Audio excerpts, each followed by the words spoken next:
Hola, ¿qué tal? ¿Cómo estás? Nuevamente por acá. Listo. Vamos entonces a ver una nueva clase, ¿sí? Como veníamos entonces diciendo, estamos haciendo como tal la confirmación o bueno, revisando, digamos, cómo se vería en tiempo real, digamos que ya estando como tal en las gráficas en el mercado, cómo lo veríamos y de esa manera, digamos que cómo lo entraríamos a analizar, ¿listo? En este caso entonces vamos a ver, ¿sí?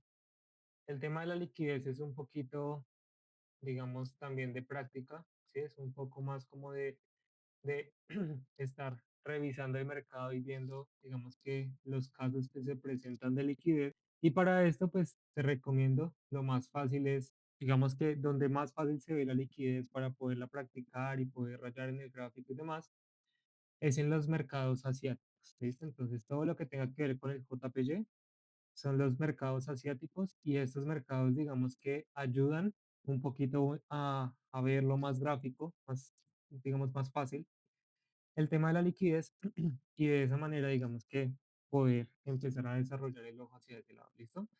Entonces, para ya que entremos en materia, vamos a ver entonces la liquidez, vamos a ver acá en este gráfico de 4 horas en el euro JPY, donde nos damos cuenta que normalmente se generan canales como estos que se están generando acá, ¿sí? Yo los llamo canales, hay personas que los llaman diferentes, yo los llamo así, es porque simplemente digamos que son lugares donde el precio ya estuvo, donde el precio, perdón, ha estado, y en ese caso digamos que son lugares donde el precio tiene como un rango de precios, por decirlo así, o el mercado en ese punto tiene un rango de precios muy parecido, ¿sí? Y por esa misma razón, digamos que se generan altos y bajos muy parecidos el uno al otro. En ese caso, entonces digamos que se nos genera una especie de canal y ese canal que nos permite ver es dónde estamos posicionados en el precio en este momento, ¿sí? Digamos que lo que nos permite ver ese rango de precios es como dónde estamos posicionados, pero también en dónde está, en dónde se encuentra la liquidez. ¿Por qué?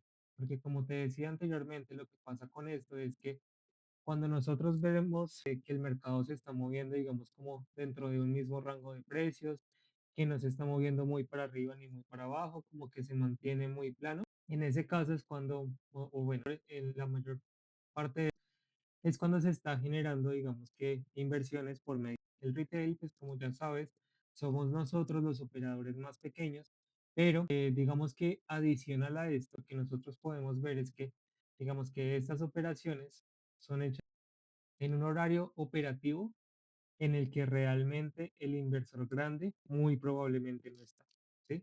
Entonces, si te das cuenta, por ejemplo, este, estas velitas de acá, todas son por lo menos después de la 1, 2, 3 de la tarde, todo lo que es este rango de acá se generó más o menos entre la 1 y la 9 de la noche, que sería como hora 7, ¿sí? Entonces, en ese caso, sabemos que no es un inversor como tal grande el que está entrando ahí, ¿sí? O que es lo más probable que no está entrando ahí, y no tanto por el volumen de las velas ni nada de esto, sino más que todo es que entendemos que el inversor grande normalmente no entra a estas horas. ¿Por qué? Porque las inversiones se dejan programadas en la mañana y ya luego entonces cada quien va saliendo durante el día, pero digamos que no se entra o el inversor grande normalmente no entra en operativa a estas horas, ¿sí?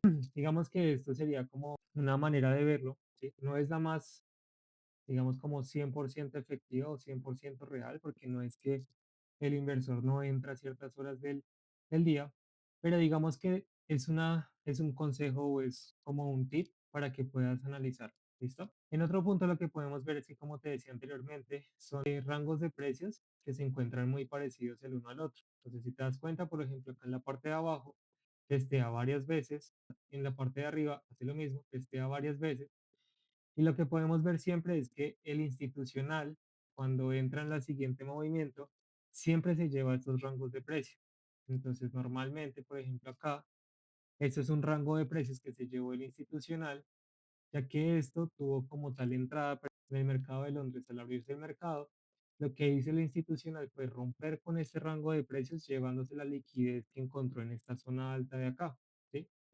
Entonces, por esa misma razón, digamos que es importante ver dónde se encuentra la liquidez para que sepamos dónde nos podemos nosotros posicionar en el mercado, pero al mismo tiempo es importante también entender en dónde está la liquidez para que, o sea, uno, nos podamos posicionar, pero por el otro lado, asimismo, no nos posicionemos en esa misma zona, porque lo más probable es que el institucional va a venir a tratar de sacarnos de esa zona. ¿Listo? Entonces, otra manera de poder ver la liquidez no solamente es en las consolidaciones y en los mercados planos, sino como te das cuenta, por ejemplo, también en estas zonas de acá, donde se generan canales, pero esta vez laterales. Bueno, laterales no, sino como, ¿cómo se diría? Este tipo de canales, ¿sí?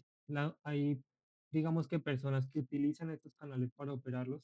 Yo la verdad no lo hago, pero hay personas que los utilizan como estrategia de trading también y pues digamos que les funciona y demás, pero en este caso pues lo que estamos tratando de aprender es a posicionarnos donde el institucional se posiciona. Eso es lo que queremos aprender en este curso.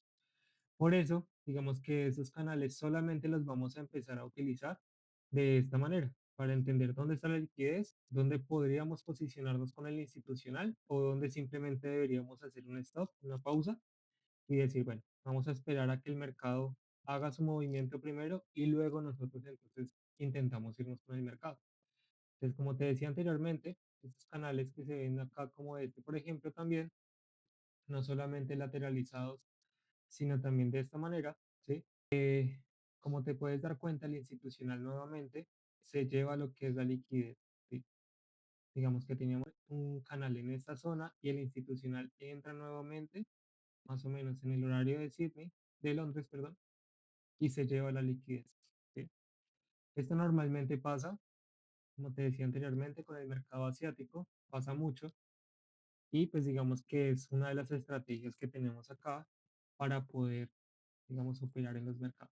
Entonces, de esa manera es como veríamos la liquidez, digamos, esto sería en una tendencia que posiblemente puede ser bajista. Esto sería en algo más ya lateralizado y vamos a buscarlo entonces en una tendencia que se vea un poco más alcista, como por ejemplo, segundo, acá se ve más o menos un ejemplo, acá se ve un ejemplo más o menos claro. Vamos a pasar acá. Claro. Y listo. Lo más importante cuando marques estos canales es, como te decía anteriormente, es que vamos a tomar todas las mechas o todos los cuerpos de la vela. No porque digamos que acá me cuadra mejor el cuerpo y más adelante la mecha, entonces lo voy a cambiar, no. Siempre tenemos que trazar una línea que solamente vaya en las mechas o solamente vaya en los cuerpos. ¿Listo? Entonces, en este caso, por ejemplo, podemos ver liquidez igual por lado y lado. ¿Sí? Muchos operadores de retail tratando de entrar en el mercado en esta pequeña zona de acá y volvemos a ver lo mismo. El operador institucional vuelve y arrastra el mercado hacia alguno de los lados, pero lo arrastra con todo el poder, ¿sí? O sea, lo arrastra con mucho volumen de inversión. Y en este caso lo que hace es llevarse la liquidez con este movimiento. Si te das cuenta, son movimientos rápidos, aunque digamos que parece que no, porque son varias velas y es una temporalidad de 4 horas, pero estos movimientos normalmente son muy rápidos. O sea, digamos, no hay como una manera como de escapar tan rápido, porque normalmente digamos que bueno, lo que pasa con estas liquidez, con esto que estamos analizando acá, es porque normalmente el institucional, bueno, intenta, primero que todo, balancear el mercado, por lo tanto lleva el mercado hacia donde quiere llevarlo, ¿sí? Arrastrándose la liquidez de los demás. Como te decía, en el trading es un juego de suma cero, por lo tanto siempre van a haber ganadores y perdedores. Esto quiere decir que, por ejemplo, en este caso, el institucional se llevó toda esta liquidez que está hacia la parte de arriba. Lo más probable es que se llevó los stop loss de todas las personas que aquí arriba se encontraban, ¿sí? Todos los stop loss de las personas acá arriba se los llevó probablemente el institucional y por esa misma razón, digamos que el precio continuó a la alza porque ya no encontró, digamos, como mucha fuerza en contra que lo pudiera detener. Entonces, en ese caso, lo que está buscando el institucional siempre es llevarse los stop loss, o sea, llevarse el dinero de todos los posibles para que asimismo haya perdedores y ellos puedan tener ganadores. ¿Sí? En este caso, digamos que pueden haber stop loss de personas en toda esta zona que el institucional se llevó, luego hizo un pequeño retroceso tratando de decir que iba a bajar y siguió hacia adelante. ¿Listo? Entonces, de esa manera es como analizaríamos la liquidez y como la veríamos en tiempo real. Y listo. Más adelante entonces estaremos viendo el resto de confirmaciones. Nos vemos en la siguiente clase. Chao.